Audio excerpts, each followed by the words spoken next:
Marketing is hard. But I'll tell you a little secret. It doesn't have to be. Let me point something out. You're listening to a podcast right now, and it's great. You love the host. You seek it out and download it. You listen to it while driving, working out, cooking, even going to the bathroom. Podcasts are a pretty close companion. And this is a podcast ad. Did I get your attention? You can reach great listeners like yourself with podcast advertising from Libsyn Ads. Choose from hundreds of top podcasts offering host endorsements, or run a pre-produced ad like this one across thousands of shows to reach your target audience and their favorite podcasts with Libsyn Ads. Go to libsynads.com, that's Libsyn, ads.com today. Sextortion killed my son. Sextortion is when an adult entices a child to produce a sexually explicit image of themselves and send it to them over the internet. From the time Gavin was contacted by his sextortionist till he took his own life was how long? 1 hour and 40 minutes. 1 hour and 40 minutes. That's how deadly a game we're playing here.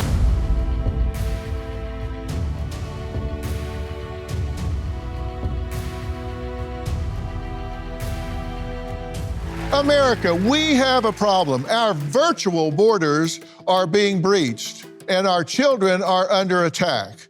There is a dangerous and silent predator out there, one that is entering your home without your permission and threatening the well-being and, in the most extreme cases, the lives of your teen boys. Tonight, we're exposing an alarming and growing trend, one you probably have never even heard of, one that is specifically targeting your teenage young men: sextortion. Sextortion is when an adult coerces or entices a child to produce a sexually explicit image of themselves and send it to them over the internet. Once the offender gets a single image of a child, typically they'll use that image to coerce the child to produce more and more under threats of sending that image to friends at school, names on a contact list, or even the parents. Any child can be a victim of this crime, whether they're on the honor roll, whether they're a star athlete, boys or girls, but we have to encourage them to make smart decisions when they're online. The rise of teen boys being sextorted is a dark reality in which predators are cashing in on the stage of their brain development, their lack of real-life relationships, lack of impulse control, parental ignorance, and most importantly, the deterioration of the American family unit.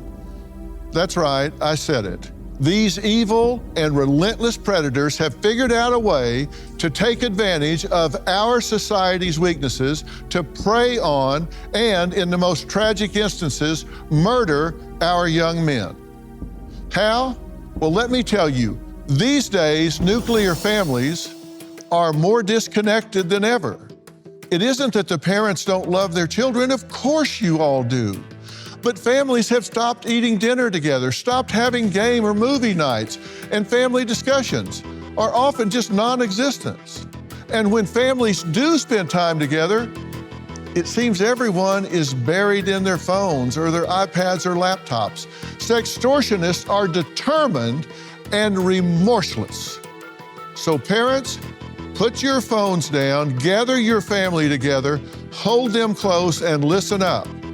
Because what you learned tonight could save your son's life. Now, Tim and Tamia know exactly what these evil predators are capable of. My 17-year-old son, James, was a wonderful child.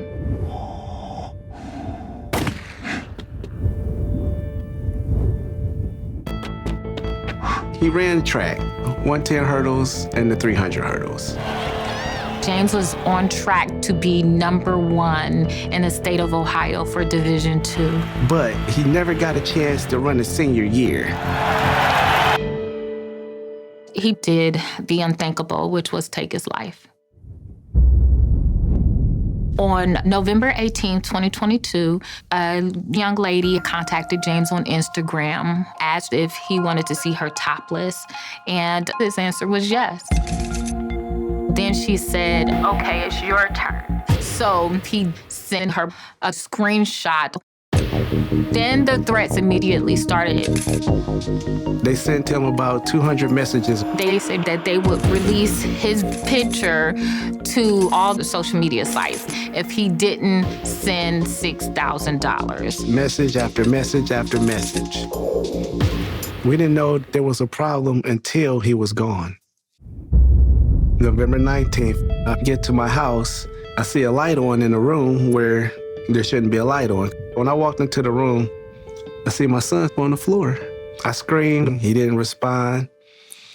I crawled over to him, I shook him a little bit and I laid on him. I just grabbed my phone and called my wife to let her know we just lost our only baby. Oh man, I lost it because I couldn't understand. Where did we go wrong? Like, what happened here? And why is my son gone? We were just dancing. I just told him I loved him and I was proud of him. And my son is gone. I couldn't believe it. Sextortion took my son's life. Tamia, Tim, I want to thank you both for being here and talking about this. You're going to save lives by what you're doing right now, this minute. Let's talk about what happened. It was November 18th of 22, and James was contacted by a woman on Instagram, correct? Yes, correct. The first message was, how old are you and where do you go to school, right? Mm-hmm. So what you would expect from a peer, right? Tim, in piecing this together, how quickly did he discover that it wasn't who he thought it was? It probably took him I want to say about 4 or 5 hours before he realized that he wasn't talking to the girl anymore. What was the initial threat? The initial threat was they were going to expose him to the world. You know, they had his picture. They said, we're going to put it on social media, YouTube, Instagram, Facebook. They were just going to plaster him everywhere. And that they owned him now. Yeah. His life was over. And to a young man with this shame and this fear, I mean, this was a tremendous burden. What was his reaction? Yes, extremely stressed. So all he had was cash on him, and it was a little over $100. So they coached him into going to get a gift card, and they video called him again, took the numbers from the gift card, and then had him discarded. But he still owed $200. And he begged if he could have more time. Why would you do this to me? I told you I was an unemployed student. He was literally begging for his life, for them to give him mercy. When this was going on, like, you were with him at a college fair, yes. right? And you guys were together and yes. you were dancing and... Yes. Like, it was an amazing day. Like, we just were planning out his future. Now, Tim and Tamia say that they had no idea that their son was just hours away from taking his own life when they saw him that morning. So you may think that your child is back in their room doing homework, playing a video game or whatever, and not know that these predators have gotten their hooks into them. And we're going to take a look at what actually happens, how these things go down. The FBI is tracking these scenarios, bad actors making contact through social media and starting a conversation in direct messages, eventually enticing victims to send compromising photos. Between 2021 and 2022, the FBI reports a more than 200% increase in cases in South Carolina, a 600% increase in North Carolina. Now, experts warn that technology like artificial intelligence or AI will help scammers supercharge virtual sextortion even more. All right, I'm back with Tim and Tamia, and I wanted to look at exactly what was going on. These people were relentless, and thanks to you, we have some of these texts that we can take a look at. Mm-hmm. They're telling him, I am more determined to rot your life. I remind you, I have no pity to rot your life as well as yours. There's nothing you can say, there's nothing you can do. He says, I am a man of my word, and trust me, if you pay me $200 and you pay this, I swear on my mom's head that this nude video of you will be deleted forever. If this video of you naked is on the net, you risk having serious problems. So to avoid that, I advise you to do this that I ask you. So in case you try to turn off the camera or run away, I swear to God that you may regret it. Answer me if you really care about your life. If you're young and you feel shame and you're alone, then you feel trapped and you don't know where to turn. You don't know what to do. You walked in and found your son. That is correct. I can't even, people will tell you, time heals all wounds, you'll get over this. Let me tell you, you will not. You will find a way to accommodate, but you'll never get over this, and I'll never tell you you will. You'll find a way to adapt and get through it, but that moment is etched in your mind and heart forever, is it not? Oh, yes, most definitely. I was told that time heals all wounds, and my response to that is it doesn't. There's a hole that'll never be refilled. That part of me is gone. Tell me about the phone call when he had to tell you that.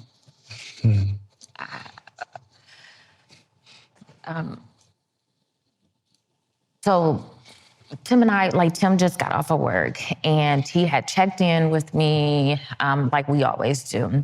He was going home, he was going to talk to James about how the college fair went, and he was really happy. I really heard a good positive vibe in my husband's voice. And not even 5 minutes later, I get another call and I hear tears in his voice, and he told me James is gone, and I'll never forget that because I'm like, what do you mean my son is gone? What happened? And he's like, he's gone. I'm like, can we I was thinking maybe we could take him to the hospital, when he was telling me this, maybe we could fix this, he was like, I gotta call you back, I have to call 911. And so I waited for him to call 911, and then he calls me back, and I'm waiting for him to tell me he's okay. And he was gone. I had to come to truth that my son was gone, Dr. Phil, and that's the worst news you could ever have. That was horrible for me. When you think about the people that did this for a few $100s and the things that they said to your boy, is there any word other than evil to describe what they did? They're beyond evil. Beyond evil. It's heartless. They're attacking our children. I thought kids were off limits, and they're not. It's how these grown adults are manipulating our children, are attacking our children, are insinuating and instilling suicidal thoughts into our children. To imagine what my son was going through, that 19 and a half hours that he was being tortured, I would never want any other kid to go through. Oh, I wish I would have known something like this. We are big educators. We talk to James. We are not the parents that say, don't do drugs because we said so. Don't drink alcohol because we said so. We always said, do not do this because here are the consequences. Here's what will happen. If we knew anything about sextortion, our son would be here today. Yeah, we would have definitely had that conversation. We talked about everything. There was nothing we hid from him. We didn't sugarcoat anything. We gave him all the facts that he could possibly have. And every time when he was in a situation where he needed information, he got the information and made the right decision. This one particular time, it was just one of those times where he didn't have the answers he needed. And what a fine young man, and yes. Headed forward in his life. He's an accomplished athlete, everything going his way. And they got to him, they can get to anyone. Anybody. And that is exactly why I'm here. That's exactly why I'm doing this show. That's exactly why Merritt Street Media is here. And that's exactly why we invited them here to do this, to save lives. Now, tragically, Tim and Tamia are not the only parents to go through this. Our next guest, Brandon, has an all too similar story, and sadly, it is happening to so many more of our sons, and it's happening as we speak. South Carolina Representative Brandon Guffey says that it was just 2 hours between when his son Gavin was contacted by his sextortionist and when he felt he had no other option but to end his life. Now, Brandon says his son showed no signs of distress just minutes before he took his own life, leaving his family blindsided. Gavin was one of a kind. He was very happy, always wanted to be the class clown. Mine and Gavin's relationship was extremely open. Gavin knew that he could come to me at any time. Gavin received a message from what he thought was a girl. I don't know if the scammer sent images to Gavin, but Gavin obviously sent images to them. And as soon as the images were seen, they sent the photos back to him, trying to get money from him. The night my son killed himself, he would come out of his bedroom and he was being extremely quiet. And I just said, "Night, buddy, I love you." And walked right past him. He walked right into the bathroom. This is the bathroom that Gavin went into. I heard just this loud noise. I ran to the door, I yelled his name, I shouldered the door in, and I thought that he was knocked out. Gavin was laying in between the toilet and the tub. I jumped to him, shouting his name, and I grabbed Gavin, and I put my hand on his artery, and then blood was just flowing. I started screaming, "Sextortion killed my son." I was filled with just so much rage. It is the worst feeling in the world to lose a child. You feel like a failure. Some people want justice. I want vengeance. Brandon, thank you for being here. You lost your son, Gavin, and you saw no signs from him. This happened so fast. It's terrifying. It's frightening. It is your worst fear. Imagine your most vulnerable moment. And whenever we got bullied in school or something happened, it was always our word against someone else's. Now, it's not just everyone in your school, it's everyone in every school and everyone within the community that's gonna see this. And that's what's so horrifying to these children. You know, I've been doing Dr. Phil at the platform for over 20 years. We didn't have these social media platforms when we started, and kids didn't have predators coming at them this way. I've had to change and add these things to the list, and parents need to do the same thing. We need to change the dialogue we're having with our kids. Absolutely. And when I say families in America are under attack, I don't think that's an overstatement. Do you? No, sir. I think we're too busy trying to protect our families from outside physical attacks. And the problem is our children are being attacked in our own homes, in our schools, to where we feel like we are keeping them safe, and they are not. That's where the biggest attacks are coming from. From the time Gavin was first engaged until he was gone was how long? 1 hour and 40 minutes. Do y'all all hear that? That's how deadly a game we're playing here. 1 hour and 40 minutes. And we're talking about an intelligent, engaged, competent young man. 1 hour and 40 minutes. That's how powerful the leverage is here. Yes, sir.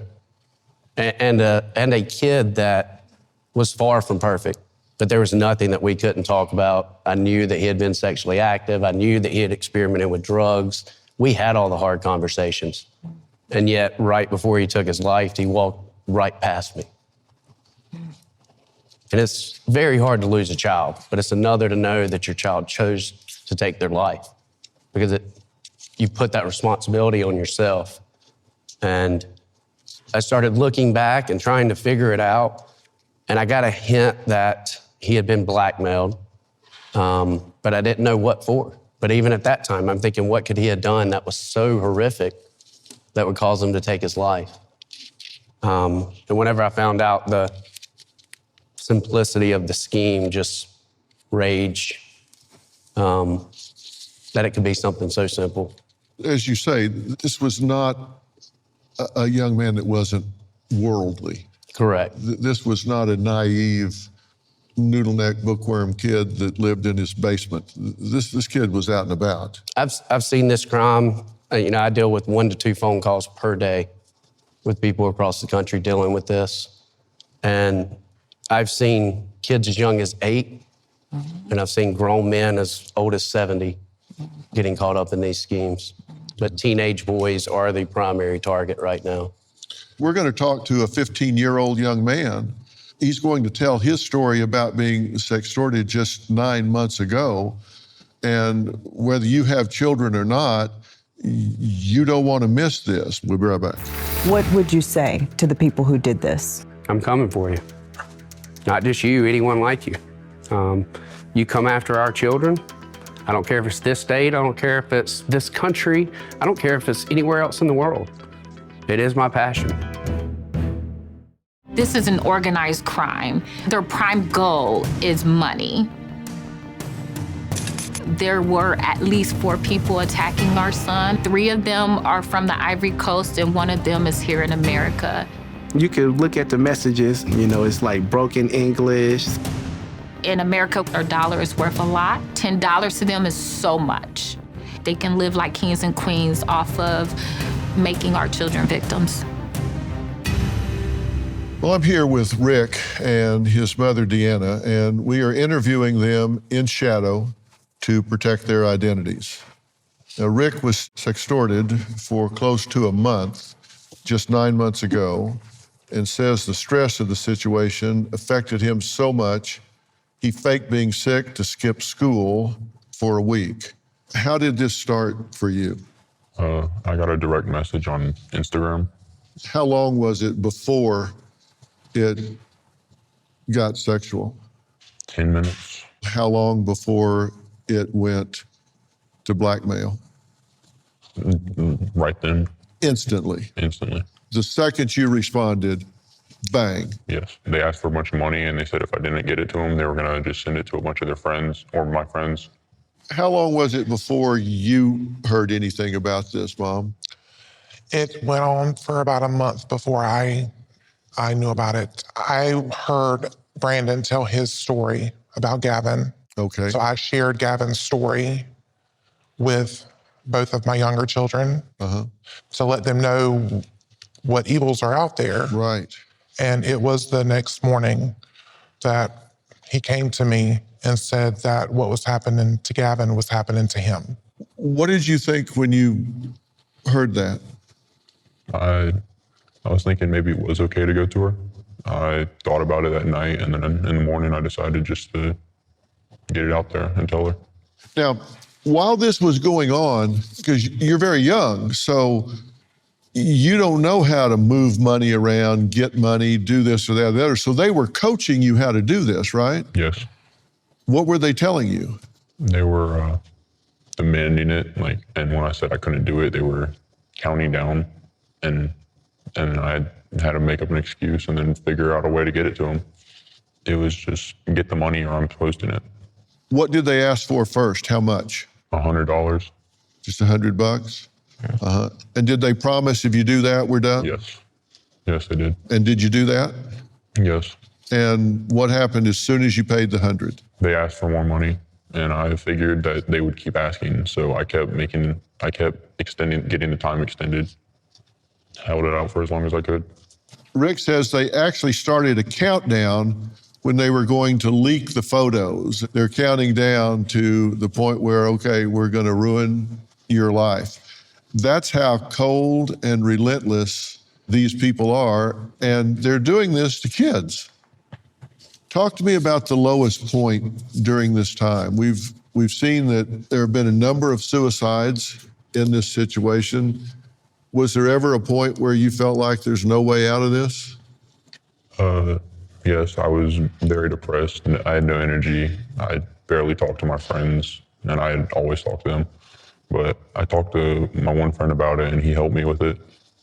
At the point that he did tell you, okay, I'm caught up in this, what was your reaction? My first reaction was I told him how proud I was that he was brave enough to come to me. It's one of those fears as a parent that all I could imagine was how scared he was and what he had been going through alone. And tell me where you were 5 minutes after you had told her versus 5 minutes before you told her. What was the difference in your life? Before I had told her, I was in my room, I was thinking if I really should tell her or not. I was just down, and then after I told her, I was sitting in the room with her, and I felt relieved to get it off my chest. You weren't alone anymore? No, I wasn't. Have you ever heard the old saying that if something seems to be too good to be true, then it probably is too good to be true? Did you wonder at the time that, hey, I've been talking to this girl for 10 minutes and yes, she's certainly opening up to me? I did wonder if it was or not. I wasn't thinking at the time. What would you say to young men out there right now if something like this happens? Take time. You need to be patient. That's not what everything's about. And watch out for bad grammar and just if that's what they want to talk about. As soon as they start messaging you, then it's probably a fake. If they get trapped in it, would you tell them to go to their parents? Yes. I don't think anyone should have to go through that alone like I did. It's always better to talk to someone about that. It took a lot of courage to get here and talk about this. I can't thank you enough for being here. Next, we're going to talk to another teen who was sextorted in April of 22. Nico says he did his research and still fell into the trap. More on this after the break. 16-year-old Nico and his mother, Sue Ann, are joining us virtually. Like Rick and his mother, they are also in shadow to keep their identities anonymous. So thank you for joining us, Nico and Sue Ann. Thanks for having us. Thank you.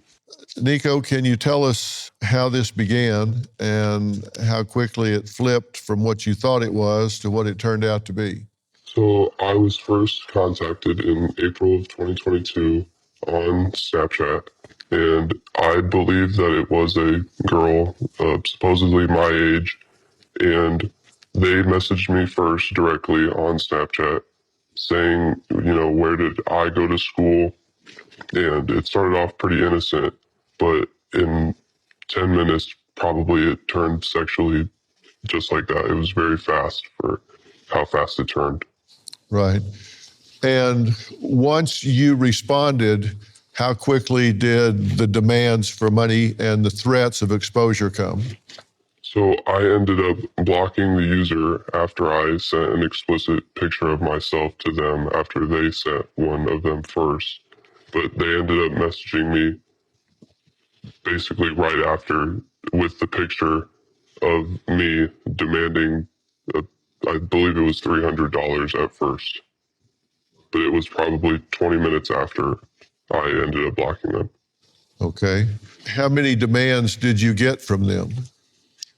I believe it just started first at $300, but I told them that, I was a teenager and that I didn't have any way to get them any money, but they just kept demanding even more. And eventually I got them to bring it down because I just kept saying that, I'm a teenager, I don't have any way to get money. And so I believe they said, all right, that's okay, just give me $150 and I'll stop messaging you and I'll delete this photo. When the threat came, what did you think was going to happen? I was very, very scared. I thought that if this picture got out because they threatened to send it to all of the people I knew, all of my friends, my family, my school, that I just thought that my life would just be turned upside down, that it would just be over, and that my career and anything I wanted to do would just be ended right there. Sue Ann, he ultimately came to you. What did he say? I had gotten some fraud alerts on my debit card that morning. And so he had been at school and we were kind of texting, and I said, "Hey, I got this fraud alert. Was this you?" And he's like, "No." And then he said he was hoping to send some money to a friend for a birthday that he had played video games with online. And I said, "No, we don't just send kids money for their birthdays." And then eventually he kept saying, "Well, that's not the real story." And then he came up with something else. And then eventually he got to it and said, "I did something dumb. I don't know what to do. Please help." And told me that he had sent a picture and to someone, and they were blackmailing him with it. And what was your initial reaction when he told you that? Well, my initial thought was, how could you do something like this dumb? We talked about online safety, but my initial reaction was, he's a good kid, he's smart, he's a good student, and it was, "I'm going to help you. We're going to fix this. We're going to do what we can. Don't worry." And I went up to the school and said, "I'm on my way. We're going to figure this out." Sue Ann says that Nico's father's boss put them in touch with a dear friend of mine, James McGibney, who helps sextortion victims. And we're going to talk to him right after the break. Representative Brandon Guffey learned scammers targeted his son. Guffey fought back, championing Gavin's law in South Carolina. This is not just a problem in South Carolina. This is not just a problem in the United States. This is a problem globally. Well, James McGibney is here. He helped Nico out of his jam, but that's not the only thing he's been doing. James takes on over about 150 cases just like his every month. Every month. And that's probably a conservative estimate. James does all this for free, by the way, and I'd like to hear his advice on how to avoid this scam and what to do if you find yourself being blackmailed online. Now, this is probably one of the most underreported scams going on right now because people are ashamed about it. That's right. It takes a tremendous amount of courage to come on stage and tell America this. A lot of parents are ashamed to do so, and they don't want to get out there. And in a lot of instances, the kids don't tell the parents at all. They just pay and hope that it'll go away, but it never does. Yeah, and it's not something that you need to be ashamed of. It's not something you need to feel dumb about. It's just you got caught in the web, and we're just trying to give people a heads up so they don't get caught in the web. But when they do, what should they do? What's the best thing to do internet-wise, security-wise, prosecution-wise, everything? So step one, always go to law enforcement. You always want to do that to get that ball rolling so they can start the process of issuing subpoenas and trying to find out who's behind these accounts. The next piece of advice is just what we have dealt with at Bullyville that has worked time and time again. Stop communicating with that person immediately. It's not a girl, for starters. It's 9 out of 10 times a middle-aged 45-year-old guy who has no empathy or to care less about your child. Stop communicating and deny. You're going to release the picture? Fine, go ahead. With the advent of AI being on the internet, it's not me, it's someone else. That's my face on that body. You turn the tables on them. Yeah, seriously. Let's take a look at an AI image versus a real image here. These deep fakes and all are so good. And so you can take a look at this. One of these is a fake image and one of them is real. This stuff is getting so good, these deep fakes and all. Can you tell which one is fake and which one is real? I can because it's my wife. My beautiful wife. It's difficult to tell. Which one do you think is real? How many think the one on the left is real? How many of you think the one on the right is real? Raise your hand. Which one's real, James? The one on the left. The one on the left is real. Okay. And seriously, your best approach when they tell you this is say, hey, send it out. I wish I looked like that. That's right. Send it out. Let me give you a list. That's right. And they're going to say, this guy's no fun. Yeah. Yeah, and these stories it's a gauntlet of emotion as you listen to these stories, because I'm sure like everyone else in the audience, our hearts bleed for all of you, of course. But my mind after that goes to the revenge factor. I want to know who's doing this. You know, the FBI can only do so much. They do a great job, but if you're going to think you're going to identify an IP in the Philippines and extradite someone back, it's not going to happen. So that's really where I come in and locate these people. And, you know, sometimes you have to be a bully to beat a bully. And I bully these guys to the point of no return, you know, where they think twice about even getting on a keyboard ever again. Yeah. And there have been a few of these identified from time to time with some help. And the image may be real, it may be fake, it may be half and half. You don't know. Dr. Phil, Please. one important thing is local law enforcement has an older mindset when dealing with this a lot of times. And it starts off with just don't send the pictures as if that's the solution. We've got to realize that our teens are growing up in a different generation. That causes teens not wanting to come forward. Yeah. Right. And also, Dr. Phil, too, to add on to what Brandon is saying, when we, as law enforcement officers, tell our kids that it creates an additional isolation. So you look at the different signs of suicide, and one of them is isolation. Not only are they providing the isolation beyond their social group, their family, but then law enforcement officers, because they are threatening that they'll send this image to the law enforcement officers. They are saying that they will be labeled a pedophile. They are creating that distance between them actually reporting something to law enforcement officers. Yeah. The main thing is prevention. Yeah. Seriously, you got to talk to your teens. I don't care if it's your grandkids, nieces, nephews, your kids, your neighbor's kids, your friends' kids. Because if they get a heads up about this ahead of time, it does so much good. And that's why we're doing this. I've said families are under attack, and it's coming from halfway around the world. And the best prevention that we've got is to talk about it, to put it out there, to say, look, if this happens, you don't want to get involved in it. If you do get involved in it, come and tell me. We'll handle it. We're in this together. Talk to your parents. Talk to a responsible adult, and they will help you. I promise you, whoever your mother and father is, they've done something that wasn't the best idea at the time they did it. Yeah.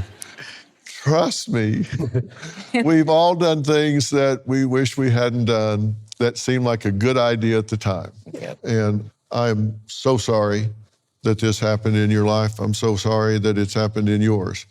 But I am so grateful that you've honored me with your presence here and talking about this. And I'm so proud that you're dealing with this and helping these people that are coming to you.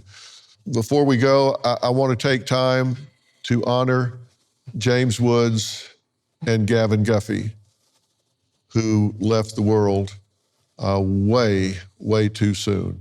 They are loved, and they will always be remembered. I want every parent out there to look at Gavin as their kid, because that's what he was. He was the kid that makes you mad and grits your teeth, and he's the kid that makes you smile at the best times that you can be so proud of. To know that I raised a boy that only made it to 17, that had so many kids come up to me and say, Gavin helped me from committing suicide. I was in a dark space. Or I was the new kid at school that was just so down, and here come Gavin saying, hey, you ain't eating alone, come with me. And he wanted everyone having fun. We had 17 and a half years of screaming and shouting and telling him he was awesome. It's my baby. He just made it easy to be his parents. I would do it all over again. I would do it all over again. So, this is who we are. We're not always sad, down, hiding. And cry. Sometimes we are, but there's joy in our hearts because he's still here. He is still in our hearts. He goes everywhere we go. Truly believe that.